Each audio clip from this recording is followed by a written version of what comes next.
오늘의 이 본문은 이 그리스도인의 능력은 어디에서 오는가, 그리고 정말로 그리스도인들의 이 정체성은 무엇인가를 여실히 보여주는 본문이 아닌가라는 생각이 듭니다. 먼저 1절에서 우리 3절의 말씀을 같이 읽어볼까요? 시작. 바울과 실라는 암비볼리와 아볼로니아를 거쳐 데살로니가에 이르렀습니다. 거기에는 유대 사람의 회당이 있었습니다. 바울은 늘 하던 대로 회당에 들어가 3주 동안 안식일마다 성경에 대해 사람들과 토론했습니다. 그리스도가 고난을 받은 후 죽은 사람들 가운데서 살아나셔야 했던 것을 설명하고 증명하며 말했습니다. 그리고 내가 여러분에게 선포하는 이 예수가 바로 그리스도이십니다 라고 전했습니다. 자, 지금 사도 바울은 이 유럽 여행의 이 첫 지점이었던 이 마게도니아의 첫 성 이 빌립보를 지나서 이 데살로니가에 이르게 되었죠. 근데 본문 1절을 보면 그가 데살로니가에 들어가자마자 어디에 들어갔다 이야기를 하고 있죠. 그가 어디를 향했을까요? 바로 유대 사람들의 회당으로 들어갔다는 표현이 있지 않습니까? 그리고 보면 늘 하던 대로, 그러니까 늘 했던 행동이었다는 겁니다. 그리고 3주 동안이나 그들이랑 강론하였다 이렇게 이야기하고 있어요. 제가 이 말씀을 묵상을 하면서 한 가지를 생각을 하게 되는 것이죠. 여러분, 바울이 누굴까요? 사도 바울. 그가 베드로와 다른 점이 뭘까요? 예루살렘 안에 있던 사람들과 다른 지점은 무엇일까? 여러분, 그는 이방인의 사도였죠. 이방 사람들을 구원하기 위해서 하나님께서 다메섹으로 가던 그를 특별히 만나주셔서 갑자기 회심하게 하셨잖아요. 그러니까 이방 사람들을 돌이키게 하는 구원의 도구로 내가 너를 삼았다. 그러니까 이방의 빛이라는 표현까지 성경에 나와 있죠. 자, 그렇다면 그렇게 하나님이 특별히 구별했다면 특별히 구별된 삶을 살아야 했던 것은 아닌가. 그러니까 그 일을 감당하기 위해서 달려가야 했던 것은 아닐까라는 생각을 하는 거죠. 그런데 그가 어딜 들어가요? 유대인의 회당. 그리고 몇 주나 거기서 강론을 해요? 3주. 3주 동안이나 그들과 함께 복음의 말씀을 나누었다는 이야기를 하는 것입니다. 이번이 처음이 아니었죠. 우리가 유심히 사도 바울의 선교여행을 보면은 그가 가는 곳마다 그는 유대인의 회당에 들어갔다는 표현이 있습니다. 이따가도 있겠지만 그 베레아 도착했을 때 그곳에서도 그는 유대인의 회당에 들어갔다는 거예요. 13장 5절을 보면 살라미에 갔을 때도 그는 유대인의 회당을 들어갔죠. 13장 14절 버가에 갔을 때에도, 그리고 14장 1절 이고니온, 17장 10절 베레아, 17장 17절 아덴, 18장 4절 고린도, 18장 19절 에베소, 예루살렘에 가기까지 그가 갔던 모든 이 선교의 영역 속에서 그가 제일 먼저 했던 게 뭐냐? 유대인의 회당에 들어가서 끊임없이 그들과 복음의 말씀에 대해서 나누었다, 강론했다는 이야기를 하는 것입니다.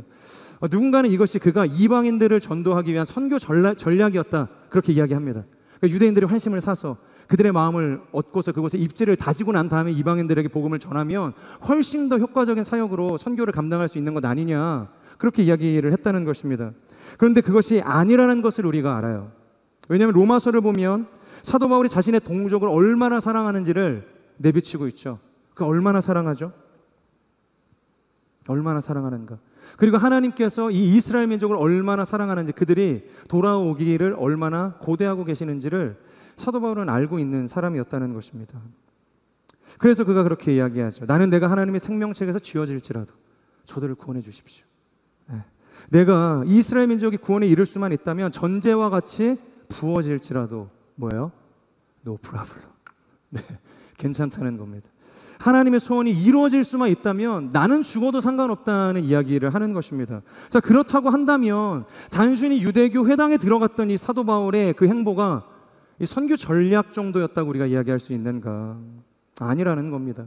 이것은 선교 전략이 아니라 그가 누구보다 하나님의 마음을 잘 알고 있었던 사람이었다는 겁니다. 그러니까 그는 하나님의 마음에 집중하는 사람이었어요. 단순히 선교를 위해서 그냥 아울리치니까 사역 하나 하자 그런 마음으로 갔던 것이 아니에요. 우리가 뭐 어린이 사역 준비했으니까 가서 무조건 어린이 사역 해야지, 버스킹 준비했으니까 우리는 무조건 버스킹에 집중할 거야, 그러지 않았다는 겁니다. 갔을 때 하나님께서 마음을 주시면 아무리 준비한 컨셉이 있어도 다 내려놓고 하나님의 마음에 집중했던 사람이었다는 거예요. 우리가 흔히 한 가지 일에 집중을 하면, 몰입하면, 우리가 뭐 가지치기라고 이야기하죠. 그러니까 좋은 말로 이야기하면 그것을 선택과 집중이다 그렇게 이야기할 수 있습니다. 그러니까 극대화된 효율을 이뤄내는 사역, 누가 그걸 뭐 나무라겠습니까? 그런데 그것이 때때로 얼마나 그 외의 것들에 대해서 무관심과 또 포기와 방치로 이어지는지 모른다는 것입니다. 가령 이런 거죠. 나는 이방 선교라는 고상한 부르심을 받았으니까 뭐만 해도 돼요? 이방 선교만 해도 돼요. 사실 사도 바울은 그러라고 하나님께서 세운 사람이기 때문에 이방 선교만 하더라도 누구도 그걸 뭐라고 하지 않는다는 것입니다. 그러니까 유대에는 누가 있어요? 베드로가 있어요. 야고보가 있습니다. 요한이 있어요. 그리고 자신과 함께 1차 전도 여행을 달려갔던 누가 있죠? 바나바. 1차 전도 여행 많은 사람이랑 하지 않았습니다. 바나바와 마가 요한이 있었죠. 그들이 등지고 2차 전도 여행을 함께 하지 못했지만 사도 바울과 이 실라가 유럽 선교를 향해서 갔다면 이 바나바와 이 마가 요한은 어디로 갔어요? 그러니까 유대 사람들을 전도하기 위해서 그 지역을 향해서 달려갔다는 거예요. 자, 유대인들을 전도하기 위해서 달려가는 저런 사람들도 있으니까 나는 그럼 뭘 전도하겠다는 거예요? 이방에 전도하겠다고 이야기를 해도 누구도 그걸 나무라거나 정죄할 사람은 없었다는 겁니다. 그런데 재밌는 게 뭐냐면 그는 그렇게 하지 않았다는 겁니다. 그는 언제나 유대인의 회당에 들어가 그들에게 복음을 전했어요. 유대 사람들을 만나서 하나님의 말씀을 강론하는 사람이었다는 것입니다. 그렇다면 이 지점에서 우리가 고민해 봐야 할 것은 왜 그렇게 해야만 했었는가? 물론 아까 로마서에서 그가 유대인들을 향한 동족 사랑에 대한 마음이 있었고 또 하나님께서 그들에게 얼마나 집중하고 있으셨는가를 이야기했지만 우리가 계속해서 깊이 있게 이것을 고민해 볼 수 있어야 한다는 것입니다. 이 웨스트민스터 신앙고백서 이 소요리 문답의 1문 1답, 그러니까 가장 먼저 질문을 하는 거예요. 무슨 질문인가? 그러니까 사람의 제일 되는 목적은 무엇인가? 제가 한번 질문하겠습니다. 그럼 여러분들이 보시고서 답해 주세요. 사람의 제일 되는 목적은 무엇입니까? 한 번 더 묻겠습니다. 사람의 제일 되는 목적은 무엇입니까?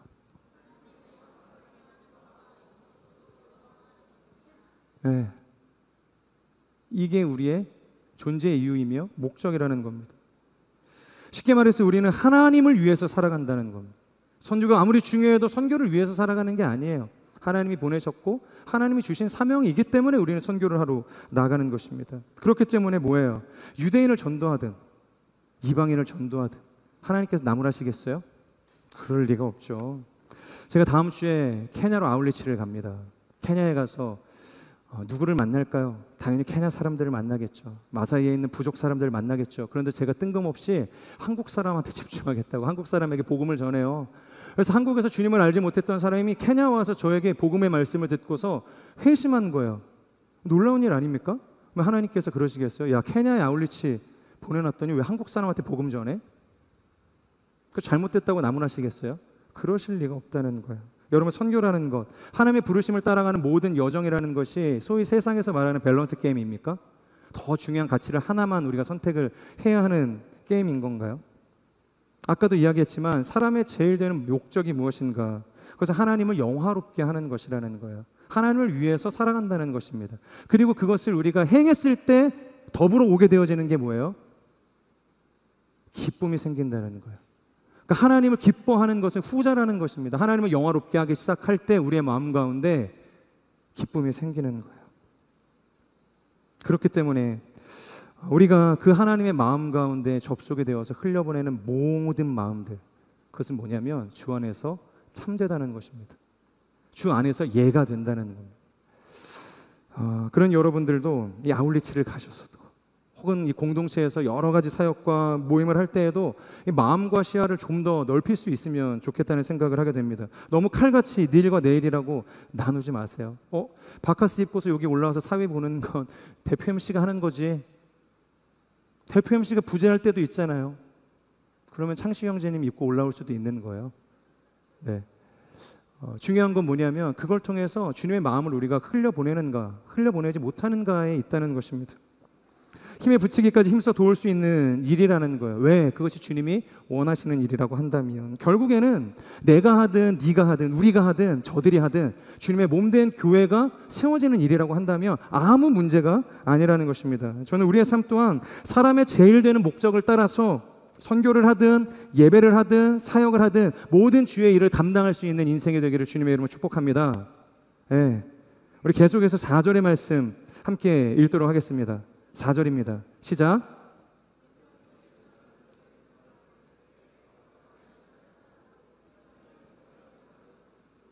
적지 않는 귀부인들도 그들의 말을 믿게 됐습니다.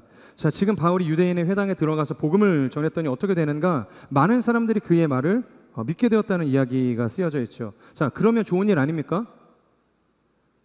그런데 많은 사람들이 복음을 믿게 되었더니 일어나는 일이 있어요. 5절의 말씀 이어서 함께 읽도록 하겠습니다. 시작. 그러자 유대 사람들에게 시기가 일어났습니다. 그래서 시장의 불량배들을 끌어모아 떼를 지어 도시 안에 소동을 일으켰습니다. 그들은 바울과 실라를 찾아 사람들 앞에 끌어내려고 야손의 집으로 쳐들어갔습니다. 너무 뻔한 패턴이에요. 너무 식상합니다. 이제 항상 이 예수 믿는 사람들이 복음을 전할 때 나타나는 현상인 것이죠.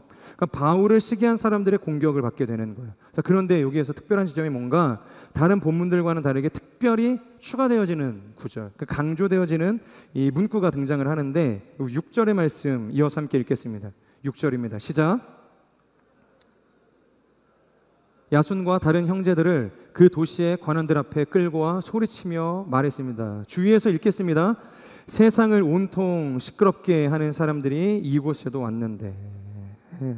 지금 6절의 말씀을 보면 이 모든 것이 사실 이 바울을 향한 이 원색적인 비난이었습니다. 그런데 이걸 묵상을 하면서 오히려 그 어떤 표현보다 이것이 우리 그리스도인을 향한 분명한 정체성을 나타내는 표현이 아닌가라는 생각을 하게 되는 거죠. 야손과 다른 형제들이 이 사도 바울을 향해서 뭐라고 이야기하죠? 그는 어떤 존재라고 이야기하죠? 지금 그를 고소하고 있는 것이죠. 세상을 온통 시끄럽게 하는 사람이다. 그러니까 세상을 온통 소유케 하는 사람이다. 흔드는 사람이다. 이야기하는 것입니다. 그러니까 이것을 킹 제임스 영어 버전으로 보면 이렇게 쓰여져 있습니다. Turn the world upside down. 무슨 뜻인가요? Turn the world upside down. 바로 세상을 뒤집어 엎는 사람이라는 거예요. 그러니까 개혁하는 사람이라는 겁니다. 저는 이것이 바로 그리스도인이 가져야 할 분명한 정체성. 세상도 우리를 그렇게 바라봐야 하는 것은 아닌가라는 생각을 하게 됩니다.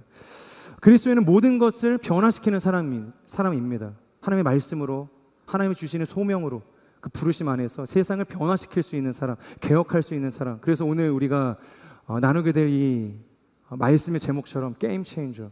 우리가 세상의 게임 체인저인 것입니다. 실제로 그들의 삶이 그랬죠. 오늘 본문의 배경이 되고 있는 고대 로마 사회를 보면 가장 극심했던 것이, 강력했던 것이 무엇이었는가? 노예제도 아니었습니까? 노예제도. 그런데 교회를 다니는 사람들을 보면 주인과 노예가 같이 예배를 드리고 있어요. 주인이 안내를 하고 있고 노예가 주보를 나눠주고 있는 거예요. 주인이 이곳에서 예배를 드리고 있는데 노예는 이 앞에서 성가대를 지휘하고 있는 거예요. 누군가는 건반을 연주하고 있는 것입니다. 그러니까 주인과 노예가 함께 연합하여서 더불어서 그 교회 공동체에서 신앙생활을 하고 있다고 생각을 해보세요. 여러분, 이 안에 노예제도가 유지될 수 있을까요? 로마 사회가 아무리 강력하게 권면을 한다 하더라도 그곳에 이 노예제도가 유지될 수가 있겠어요? 그럴 수가 없다는 것입니다. 당연히 무너지고 깨지게 되어지는 것입니다. 완전히 뒤집어 엎어지게 되는 거예요. 또한 여성들이 주력이 되기도 했죠. 과거 우리나라를 한번 생각을 해보시겠어요? 100년 전. 우리가 이 시대의 역사들을, 이 기록물들을 찾아보면 100년 전만 하더라도 여성들은 교육이라는 걸 받지 못했습니다.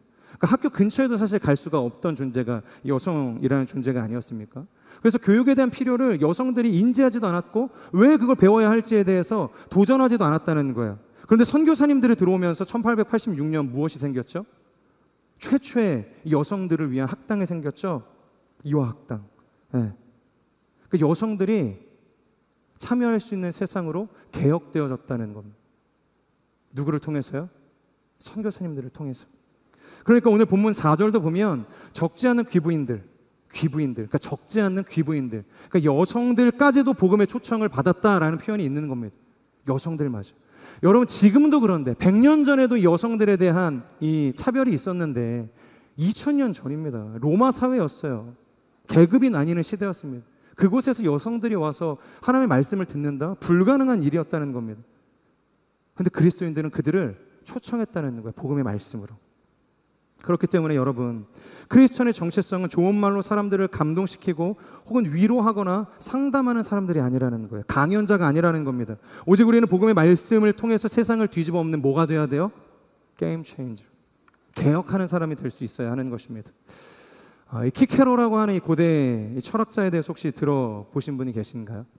그 로마 사회에서 정말로 이 사람이 진짜 제일 강연을 잘한다 라고 이야기를 하며 항상 입에 오르고 내렸던 사람, 그 사람이 키케로였죠. 여러분, 당시 얼마나 많은 말쟁이들이 있을까요?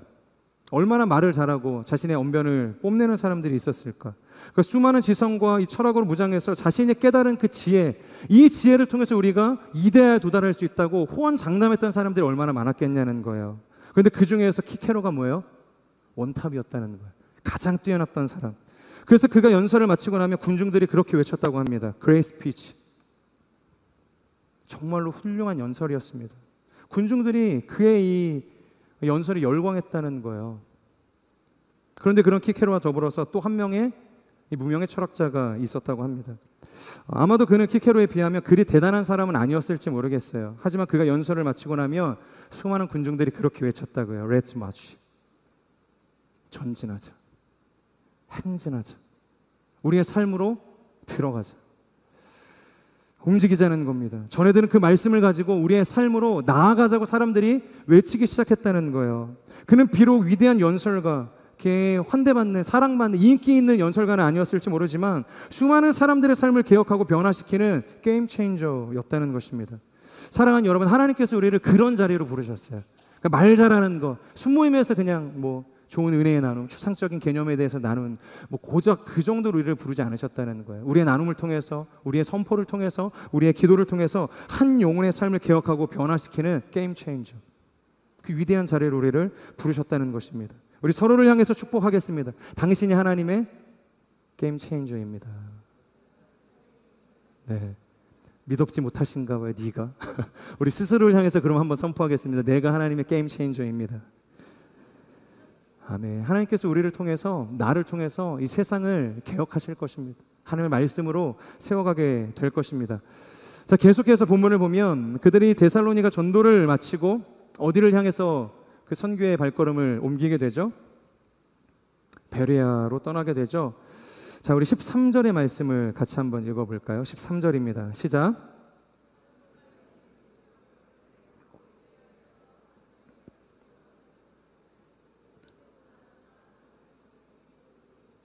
네, 지금 베레아로 이동한 이 사도 바울을 따라서 누군가가 따라왔습니다. 누가 따라왔어요? 데살로니가에 있던 사람들이 따라왔대요. 유대 사람들이 왔다는 겁니다. 참 대단한 열심이 아닌가라는 생각이 들어요. 제가 지난주에도 이야기했던 것처럼 이 장로들의 유전과 전통을 어겼기 때문에 그 수백 킬로에 해당하는 그 거리를 마다하지 않고 예수님께 가서 제자들을 고자질하잖아요. 얘들이 밥 먹을 때 손 안 닦고서 먹었다고. 근데 한두 번이 아니라는 거예요. 지금도 이 데살로니가에서 베레아까지의 거리는 무려 73km나 됩니다. 당시의 교통수단과 도로 사정을 생각한다면 결코 짧은 거리라 할 수 없는 것이죠. 그런데 고작 이 사도 바울의 전도 하나 맡겠다고, 복음 전하지 못하게 하겠다고 이 베레아까지 따라온 거예요. 그리고 수많은 사람들에게 찾아가서 그들을 선동해서 이 바울을 미워하게 만드는 겁니다. 그런데 재밌는 게 뭐냐면 베레아 사람들이 그렇게 호락호락한 사람들이 아니었다는 거예요. 이 데살로니가 사람들의 그 선동에 그냥 쉽게 넘어가지 않았다는 거예요. 그 이유가 뭔가, 왜 이 베레아 사람들이 마음을 지킬 수 있었는가 보면 11절에 그 이유가 나와 있습니다. 11절 말씀 우리 같이 읽겠습니다. 시작. 베레아 사람들은 데살로니가 사람들보다 교양 있는 사람들이어서 바울이 말한 것이 사실인지 알아보려고 날마다 성경을 찾아보았습니다. 네. 지금 11절을 보면 베레아 사람들이 가지고 있는 특징에 대해서 소개하고 있죠. 그들을 향해서 누가는 저자입니다. 저자. 이 사도행전의 저자는 누가죠. 누가가 뭐라고 이야기하고 있는가? 바로 교양 있는 사람이다. 그러니까 베레아 사람들은 교양 있는 사람들이라는 거예요. 그래서 데살로니가 사람들이 그렇게 선동을 하더라도 마음을 지킬 수 있다라고 이야기를 하는데, 이 교양이라는 것의 정의가 뭐냐는 거죠. 먼저 제가 이 사전적인 정의를 네이버에서 찾아봤어요. 교양 있는 사람은 무엇인가? 이 폭넓은 지식과 이 소양을 바탕으로 사회생활을 원만하게 하는 능력, 이런 사람이 교양 있는 사람이래요. 가지고 있는 이 지식과 경험을 통해서 그게 교양 있는 사람이라는 겁니다. 자, 그렇다면 베레아 사람들은 이 사회생활을 잘했기 때문에 교양 있다, 그렇게 이야기하는 것일까? 그렇지 않다는 걸 우리가 알죠. 이어서 나오는 내용을 보면 교양 있다는 것이 무슨 뜻인지를 알 수 있는데, 첫 번째, 교양 있는 사람들의 특징이 뭔가? 말씀을 간절한 마음으로 받아들인다는 거예요. 우리 같이 한번 읽어볼까요? 시작. 예, 말씀을 간절한 마음으로 받아들이는 겁니다. 여러분, 평양 감사도 제하기 싫으면 뭐예요? 그만이에요. 예, 아무리 좋은 자리여도, 사람들이 하고 싶은 자리여도 내가 하기 싫으면 그만이라는 것입니다. 따라서 말씀의 임재를 위해서 우리에게 가장 요구되는 것이 무엇인가? 그것은 열려진 마음이라는 거예요. 간절히 사모하는 마음이 우리에게 필요하다는 것입니다. 요한계시록을 보면 이 라우디게아 교회를 향해서 이 사도 요한이 뭐라고 예수님의 말씀을 전하는가? 그러니까 마음의 문을 열라는 겁니다. 그러니까 마음의 문을 닫고서 문을 열지 않는 그들을 향하여서 책망하고 있는 거예요. 내가 너희의 마음을 강제 점거하는 것이 아니라, 그러니까 문 밖에 서서 기다리고 계시는 예수님을 좀 보라는 겁니다. 문을 두드리고 계시는 주님의 그 행동에 좀 귀를 기울이라고 이야기를 하는 것입니다. 저는 우리에게 이 말씀의 임재에 대한 그 온전한 마음이 열리기를 주님의 이름으로 축복합니다. 주님께서는 지금도 우리에게 말씀하고 계세요. 우리의 마음의 문 밖에 서서 우리의 마음의 문을 두드리고 계신다는 것입니다. 저는 그 주님의 노크에 우리의 마음의 빗장을 열고 주님을 온전히 초청할 수 있는 인생이 되기를 축복합니다. 이것이 가장 중요하다는 거예요. 열린 마음을 가지고 주님을 초청하는 겁니다. 주님의 말씀을 사모하는 것입니다. 자, 그리고 여기에서 이 말씀의 사모함에 대해서 조금 더 우리가 생각해 보기를 원하는데, 이 말씀이라는 것이 뭘까요? 이 말씀을 간절한 마음으로 받아들인다고 이야기하는데, 그때 이 말씀은 무엇인가? 이때 이 말씀은 가공되어지거나, 지금 제가 목회의 단상에서 여러분들에게 제가 해석한 어떤 성경의 말씀을 선포하고 있잖아요. 이런 어떤 설교의 해석을 이야기하는 것이 아니라는 거예요. 강연자를 통해서 들은 강연의 내용을 말씀이라고 지금 이야기하는 것이 아니라 순수한 말씀 그 자체를 이야기하는 겁니다. 그러니까 하나님의 그 순수한 이 복음의 텍스트 그 자체에 그들이 간절한 마음으로 받아들이는 인생이었다는 거예요.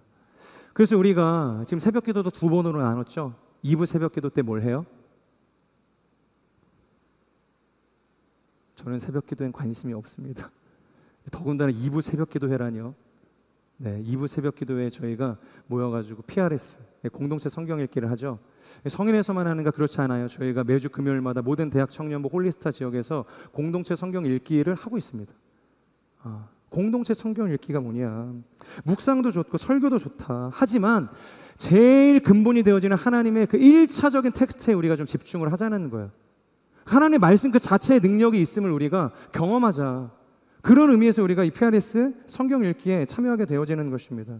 물론 우리가 묵상이 중요하지 않다는 것이 아닙니다. 설교자의 설교를 듣지 말라는 이야기가 아닙니다. 하지만 그것보다 하나님의 말씀 그 자체에 더 능력이 있음을 우리가 바라보자는 것이죠.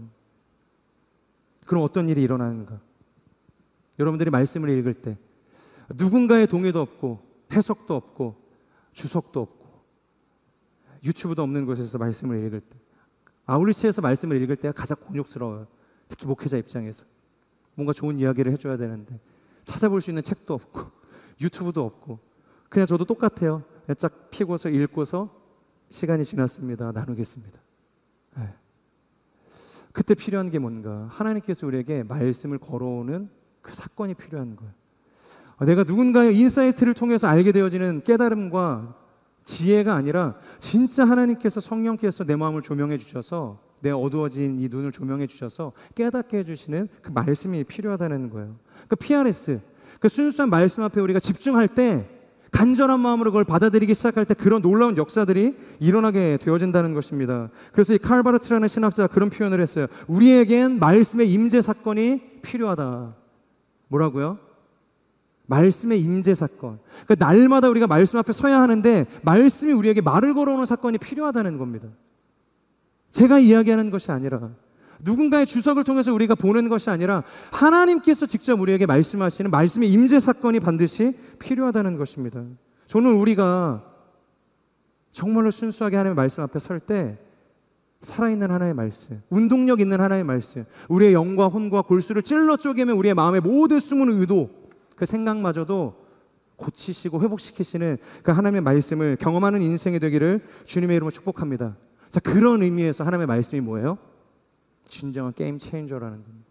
그러니까 우리도 게임 체인저로 부르심을 받았지만 우리가 그런 개혁적인 시대적인 어떤 부르심을 감당하기 위해서 정말로 필요한 게 뭐냐? 하나님의 말씀 앞에 서서 우리를 변화시키시는 하나님의 능력을 덧입을 때 그런 인생의 개혁을 우리가 할 수 있게 되어진다는 것입니다. 저는 우리가 하나님의 1차적인 그 말씀 앞에 우리의 시간을 드릴 수 있는 인생이 되기를 주님의 이름으로 축복합니다. 이어서 교양했다는 것의 두 번째 특징 같이 볼까요? 읽어보겠습니다. 시작. 네. 교양했다의 두 번째 특징은 그들이 말씀을 날마다 찾아보았다는 거예요. 말씀을 날마다 찾아보았다. 개역개정에서는 이것을 상고한다라는 표현으로 사용하고 있거든요. 찾아보았다? 상고한다?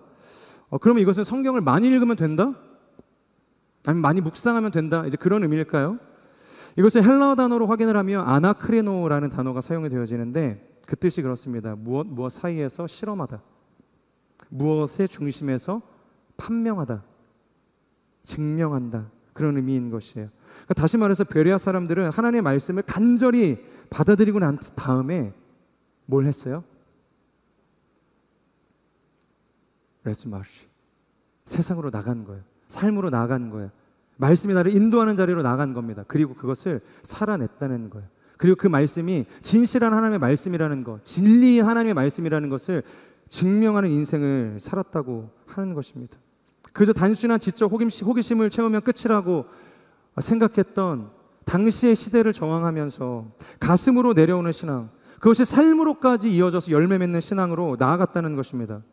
그렇기 때문에 다음 주에 우리가 나누게 되어질 이 아테네 선교, 이 이야기가 이 베레아와 굉장히 중요한 비교군이 될 수 있다는 것입니다. 그들은 알지 못하는 신에게까지 예배하는 정말로 특심을 가졌던 사람 아니에요. 종교심이 남다르다. 사도 바울의 평가였습니다. 누구도 근데 그것을 살아내는 사람이 없다는 거예요. 일부 예배부터 오후 예배까지 열심히 예배를 가요. 매일같이 새벽 기도회를 갑니다. 수요 예배를 가요. 화요 성령 집회 옵니다. 금요 철야를 가요. 토요일 날 요셉, 저희 공동체도 아닌데 요셉 예배까지 나와요. 무슨 특심입니까? 종교심이에요. 그런데 그것을 살아내지를 않는다면 무슨 의미가 있겠냐는 거예요. 그 신의 가르침을 위해서 내 삶을 드리고자 하는 헌신이 없다면, 그것을 증명하고자 하는 마음이 없다면 무슨 의미냐는 거예요. 그저 내가 많은 신들의 이름을 알고 그들의 가르침을 받으면 구원받을 것이라는 착각 속에서 그들은 삶을 낭비하고 있다는 거예요. 스스로 정신승리 한다고도 볼 수 있는 것입니다. 여러분, 신앙이라는 게 정말로 그런 걸까요? 백독하면 우리가 구원받습니까? 매일 큐티하면 그것이 좋은 신앙입니까? 나눌 것이 많으면 그것이 훌륭한 사람인가요? 물론 그런 경건의 훈련이 필요하죠. 하지만 우리의 신앙이 거기에서 멈춰선다면, 그리고 삶으로 더 나아가지 못한다면 그건 뭐예요? 종교행위, 율법주의, 더 심각한 우상숭배가 될 수 있는 것입니다. 저는 여러분들에게 권면합니다. 순모임에서 특별히 큐티 나눔을 하실 때 적용 없는 나눔 하지 마세요. 네, 반드시 적용점을 가지고 나누시면 좋을 것 같아요. 오늘 이런 말씀을 주셨는데 마음에 너무 도전이 됐어요. 보통 그러고 끝나죠. 끝이 아닙니다. 말씀을 간절한 마음으로 받아들이고 난 다음에 필요한 게 뭐예요? 아나크레노. 그것을 우리의 삶을 통해서 어떻게 증명할 것인가, 적용점을 찾고 내 삶을 드리는 것까지 나아가야 되는 겁니다. 그런 사람을 통해서 하나님께서 세상을 변화시킨다는 것입니다. 지극히 사소한 말일지라도 저는 여러분들의 모든 묵상과 그 삶의 결과가, 신앙의 훈련이 적용점을 가지고 하나님의 말씀을 증명하는 인생이 되기를 주님의 이름으로 축복합니다. 아나크리노, 그 말씀을 여러분들의 삶의 능력으로 열매 맺으십시오. 그때 하나님께서 우리를 통해서 우리의 가정과 직장과 학업과 우리가 관계 맺는 모든 삶을 변화시킬 줄로 믿습니다. 아멘. 지금 저희 딸이 이제 초등학교 3학년이 됐어요. 누군가는 벌써 3학년이야? 이렇게 이야기하지만 키우는 사람 입장에서는 아직 3학년이에요. 아직 3학년인데 예전에 저희 그 하이가 어렸을 때 여러 가지로 키우는 것이 어려웠습니다. 손이 많이 갔어요. 특별히 에너지가 너무 많아서 잠을 안 자요. 지금도 그것 때문에 엄청 실갱이를 합니다. 도대체 언제 자니? 너 11살이야? 10살이야? 근데 아빠처럼 막 새벽 1시에 자고 2시에 자꾸 자려고 그래요. 물론 저도 일찍 자는 게 아니라 빨리 자야 되는데, 아빠도 안 자잖아. 나 방학인데? 오늘 토요일인데? 잠을 안 자려고 그래요. 근데 지금만 그런 게 아니라 걔는 어렸을 때부터 그랬습니다. 그래서 과거에 하루는 제가 겨우 재우고 나서 거실로 나와 있는데 또다시 막 소리가 나는 거예요. 뭐야? 딱 봤더니 또 책방으로 기어 들어가고 있는 거예요. 그래서 제가 막 머리가 막 화가 여기까지 막 올라오는 거죠. 그래서 소파에 앉아가지고 너 또 왜 책방으로 들어갔어? 겨우겨우 재워서 나왔는데 할 일이 있으면 재울 때 뭐 얘기를 해서 갔다 오면 되는데 꼭 제가 그 자리를 피하면은 몰래 이제 가가지고 또 책방으로 들어가는 거예요. 들리지도 않는 말로 저희 딸이 뭐라고 꿍시렁 거려요.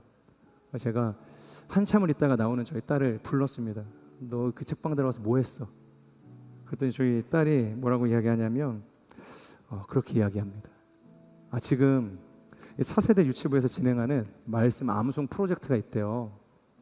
근데 그게 갑자기 안 한 게 생각이 나가지고 이거 외워야겠다 생각을 해가지고 방으로 들어갔다는 겁니다. 근데 그때 그 말씀이 뭐였냐면 제가 너무 충격이어서 아직까지 기억을 해요. 마태복음 5장 16절의 말씀이었습니다. 이같이 너희의 빛이 사람 앞에 비치게 하여 그들로 너희 착한 행실을 보고 하늘에 계신 너희 아버지께 영광을 돌리게 하라.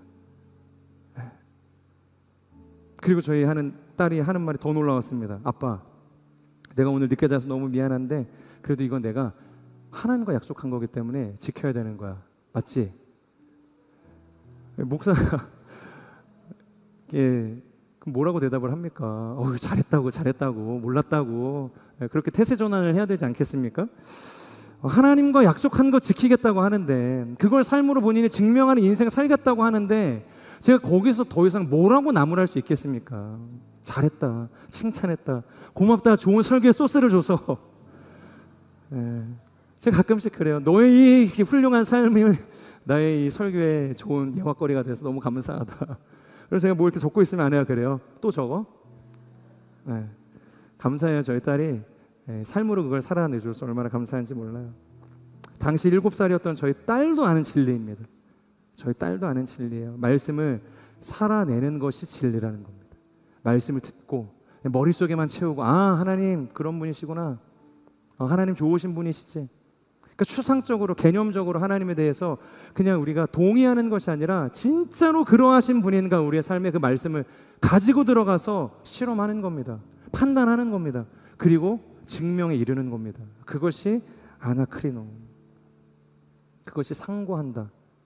말씀을 간절히 찾아본다는 그 말씀의 의미라는 거예요. 저는 우리의 삶이 이 말씀을 간절히 받고 그대로 살아갈 수 있는 그것을 증명해낼 수 있는 인생이 되기를 주님의 이름으로 축복합니다. 우리의 게임 체인저가 되신 주님께서 주님의 뜻대로 우리의 삶을 완전히 뒤집어 세우실 줄을 믿습니다. 뭘 통해서? 그 말씀을 통해서. 그 말씀을 증명해낸 우리의 삶을 통해서. 할렐루야. 아멘. 오늘부터라도 늦지 않았습니다. 이 베레아 사람들이 가지고 있는 이 경건한 능력의 태도, 이 교양 있는 사람들의 태도가 우리의 삶에 습관이 되기를 주님의 이름으로 축복합니다. 우리 같이 말씀을 기억하면서 기도하겠습니다.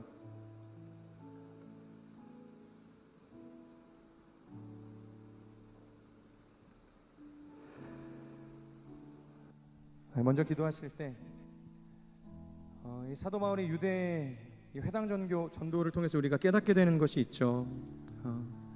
하나님의 선교도 중요하고 여러 가지 나의 인생을 향한 특별한 그 소명도 중요하지만 사람의 제일 되는 목적이 무엇인가?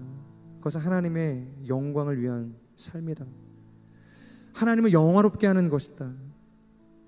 사랑하는 주님, 우리가 이 부르심과 이 사명이라는 프레임 안에 우리가 갇히지 않게 하여 주시옵소서. 하나님의 생각과 마음을 가둬두는 인생이 되지 않게 하여 주시옵소서. 오직 우리를 움직이는 신앙의 동력이 있다면 그것은 하나님의 마음이 되게 하여 주시고 주님의 말씀이 되어질 수 있도록, 오늘도 우리에게 조명하여 주셔서 주시는 성령의 감동이 되어질 수 있도록 우리를 인도하여 주시옵소서. 우리의 삶을 올려드리며 함께 통성으로 기도하며 나아가겠습니다.